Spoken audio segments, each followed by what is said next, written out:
ጌታ ኢየሱስ ክርስቶስን እንደ ግል አዳኙ አድርጎ ከመቀበሉ የተነሳ 2 ጊዜ ተመርዞ እንዲሞት የገዛ ቤተሰቦቹ መርዝ አብልተውታል።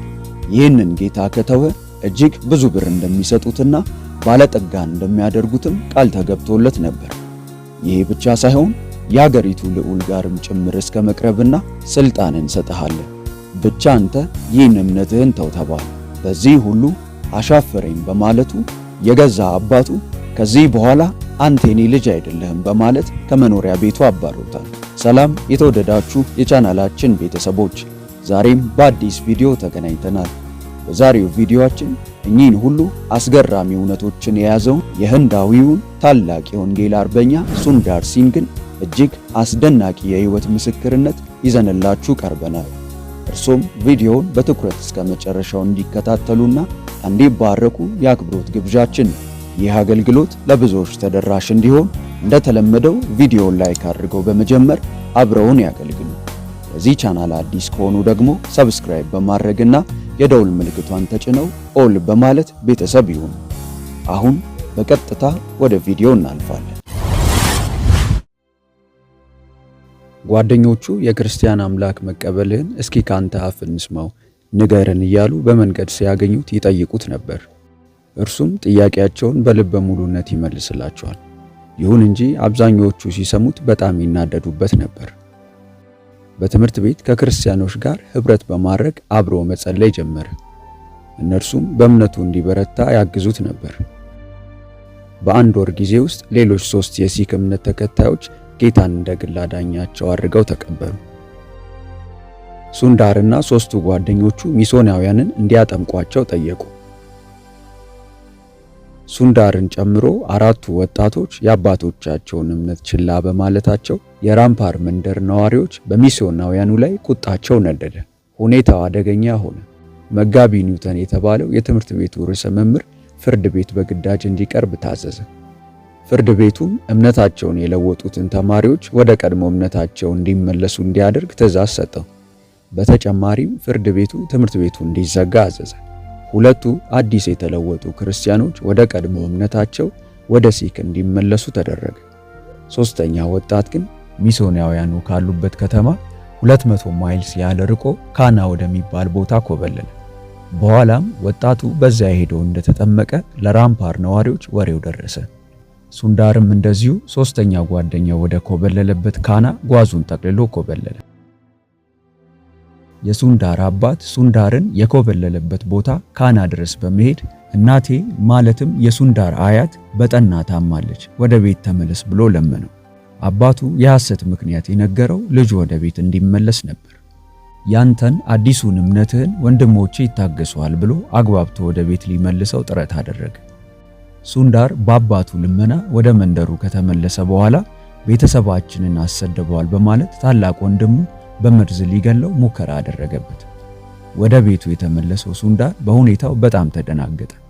ምንም እንኳን ትምህርት ቤቱ ቢዘጋም የሚስዮኑ ዳይሬክተር ወደ ነበረው መጋቢ ኒውተን ዘንድ ሄዶ እንዲያስጠጋው ጠየቀው።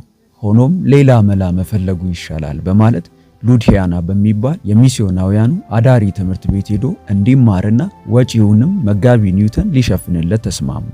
ከዚያም የባቡር ትኬት ቆርጦ ወደ ሉዲያና ተጓዘ። ሱንዳር በአዳሪ ትምህርት ቤቱ የሰላም አየር መተንፈስ ጀመረ። ምክንያቱም እንደርሱ ተመሳሳይ እምነት ካላቸው ሰዎች ጋር በመቀላቀሉ ደስተኛ ነበር። በዚያ በሚደረጉ የጸሎትና የመጽሐፍ ቅዱስ ጥናቶች ላይ ይካፈል ነበር። በአዳሪ ትምህርት ቤት እያለ አንድ ቀን ከአባቱ የተላከ ደብዳቤ ደረሰው። እጁ እየተንቀጠቀጠ ነበር የከፈተው። የተወደድከው ልጄ፣ የዓይኔ ብርሃን፣ የልቤ መጽናናት እንዴት ነህ? እባክህ በቶሎ መጥተህ ልድርህ ናፍቃለሁ። ደግሞስ የክርስቲያኖች እምነት ለወላጆች እንድትታዘዝ ነው የሚያስተምርህ። እባክህ ቆም በልና አስብ። ያንተ የሆነውን የውርስ ድርሻን አስቀምጬልሃለሁ። ከቤተሰብህ ስምህ እንዲፋቅ ትፈልጋለህ? ወደኛ ከተመለስክ በ3ቱም ባንክ ያስቀመጥኳቸውን ገንዘቤን አወርሳለሁ። ካልሆነ ሁሉንም ሀብት ታጣለህ። እኔ ሁል ጊዜ ላንተ የማስበው መልካም ነገር ነው። አሁን ደስተኛ አይደለሁም። ሱንዳርም ሲመለስ በእርግጥ የክርስትና ትምህርት ለቤተሰባችን እንድንታዘዝ ያስተምረናል። ሆኖም እግዚአብሔርን ደግሞ ከሁሉ በላይ እንድንታዘዝ ያስተምረናል አለ። በኋላም ሱንዳርም ወደ ቤቱ ተመለሰ። አባቱም እንኳን ደህና መጣ ብሎ ተቀበለው። የሱንዳር አባት ልጁን ጌታን እስኪያስክደው ድረስ እረፍት አልነበረውም። ስለዚህ አንድ ቀን ወደ ባለጠጋ ወንድሙ ቤት ላከው። አጎቱ ቤት እንደደረሰ በጥሩ ሁኔታ ተቀበለው። ከዚያም ወደ ቤቱ ውስጠኛ ክፍል አስገብቶ ብዙ ገንዘብ ያለውን የባንክ ደብተርና የሚያብረቀርቅ ጌጣጌጥ አሳየውና አዲሱን እምነትህን ከካድክ ይህን እሰጥሃለሁ አለው። እርሱም በታላቅ ትህትና አጎቴ አመሰግናለሁ፣ ያንተን ስጦታ መቀበል አልችልም፣ በዓይኔ ያየሁትን ኢየሱስን መከተል አለብኝ አቋሙን በግልጽ አሳወቀው። ሱንዳር በቤተ መንግሥት ተጠርቶ በልዑል ፊት እንዲቀርብ ተደረገ። ልዑሉም እንዲህ አለው፣ ስለምን ዘርህን ታሰድባለህ? እስኪ የሲክ እምነት ተከታዮች የሚያደርጉትን የእጅ አንባር ተመልከት። ጸጉራቸው አይቆረጥም፣ እናም የሲክን ስም ተሸክመው ይሄዳሉ አለ ልዑሉ በሃይማኖቱ እየኮራ። ይህ ደግሞ ቤተሰቦች ያወረሱ እምነት ነው። አሁንም ወደ ቤተሰብህና ዘር ማንዘርህ እምነት ተመለስ።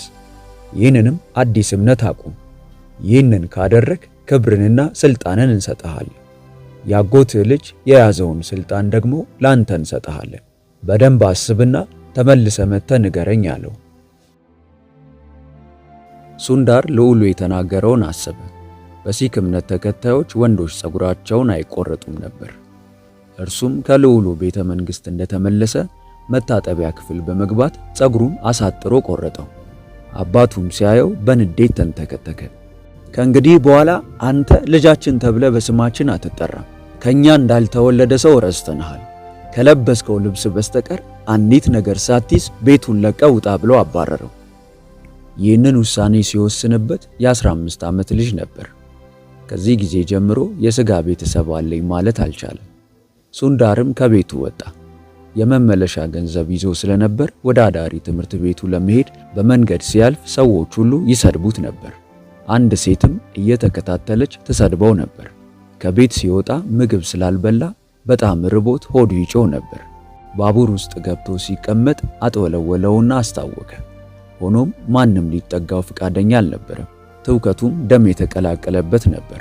ደግሞም እጅግ የህመም ስሜት ተሰማው። ቆይቶ እንዳስተዋለው ለካ ከቤት ከማስወጣታቸው በፊት ራጄንድራ የተባለ ወንድሙ መርዝ ሰጥቶት ነበር። ህመሙም ከዚህ የተነሳ መሆኑን አወቀ። ሆኖም እንዳሰበው ግን ሊገለው አልቻለም። በሚስዮን አዳሪ ትምህርት ቤት ሲደርስ ወደሚያውቃቸው ቄስ ቤት ሄደ። እዚያም ሲደርስ በራቸውን አንኳኳ። እርሳቸውም ከፈቱለት። ሲያዩት ሰውነቱ በጣም ደክሟል። ወደ ቤታቸው አስገብተው አልጋ ላይ አስተኙት። የሚሰጡት መድኃኒት አልነበራቸውም። በማግስቱም እንደሚሞት እርግጠኛ ነበሩ። ስለዚህ የቀብር ስነ ስርዓቱን ማዘጋጀት ጀመሩ። በማግስቱ የነቃው ሱንዳር ግን ቄስ እኔ አልሞትም፣ ጌታ ገና በእኔ የሚሰራው ብዙ ሥራ አለው አላቸው። ሱንዳር ተመርዞ እንዲሞት በድጋሚ የተደረገበት የመግደል ሙከራ አልተሳካም። ከዚህ አልፎ የአካባቢው ሰዎች ሱንዳር ሲንግ ወደሚኖርበት ቤት እባብ በመላክ ሊጎዱት ሙከራ አድርገዋል። ሱንዳር ሲንግ በ16 ዓመቱ በሕዝብ ፊት ሲምላ በተባለች ቤተ ክርስቲያን ተጠመቀ። የጥምቀት ሥርዓቱ ከመፈጸሙ በፊት ሰባቱ በተባለ አካባቢ ከቤተ ክርስቲያን ሚስዮናውያን ጋር የሥጋ ደዌ ሕሙማንን በመርዳትና በማገልገል ቆይቷል። ሱንዳር ሲንግ ሲናገር የጌታዬን ዱካ መከተል ይገባኛል። ልክ እንደርሱ ቤት እንዳይኖረኝ እፈልጋለሁ፣ ንብረትም እንዲኖረኝ አልፈልግም። ልክ እንደርሱ የሕዝቤን መከራ መካፈል እፈልጋለሁ። ምግብ ከሰጡኝ ጋር መመገብ እፈልጋለሁ። ለሰዎች ሁሉ የእግዚአብሔርን ፍቅር እነግራቸዋለሁ በማለት የክርስቶስን ፈለግ ለመከተል ቆራጥ አቋም ይዞ ነበር። እንደተለመደው ከዛሬው ቪዲዮ ምን እንደተማሩ በኮሜንት መስጫው ቦታ ላይ በማስቀመጥ ተሳትፎውን ያሳዩ። ቪዲዮውን ላይክ እና ለወዳጆች ሼር በማድረግ አብረውን ያገልግሉ። ለቻናላችን አዲስ የሆናችሁ ቻናሉን ሰብስክራይብ በማድረግና የደውል ምልክቷን ተጭነው ኦል በማለት እንደዚህ ያሉ አስተማሪ ፕሮግራሞች፣ ሕይወት ለዋጭ ትምህርቶች፣ ዝማሬዎችና የጸሎት ጊዜያት በየዕለቱ እንዲደርሱ ማድረግ ይችላሉ። በቀጣይ ቪዲዮ እስከምንገናኝ ሰላም ሁኑ። ሆሊ ቲዩብ ኢትዮጵያ ዩቲዩብ ቻናል በይበልጥ በመንፈሳዊ ሕይወቶ እጅግ የሚበረቱባቸውና መንፈሳዊ ረሃቡን የሚጨምሩ ትምህርቶች እንዲሁም የጸሎት አገልግሎት በየቀኑ እንዲደርሱ ሰርቫንት መልካሙን ጌታ በማለት የፌስቡክ እንዲሁም የቲክቶክ አካውንታችንን እንዲሁም ሆሊ ቲዩብ ኢትዮጵያ ብለው ሰርች በማድረግ የቴሌግራም ቻናላችንን ይቀላቀሉ። ተባርካችኋል።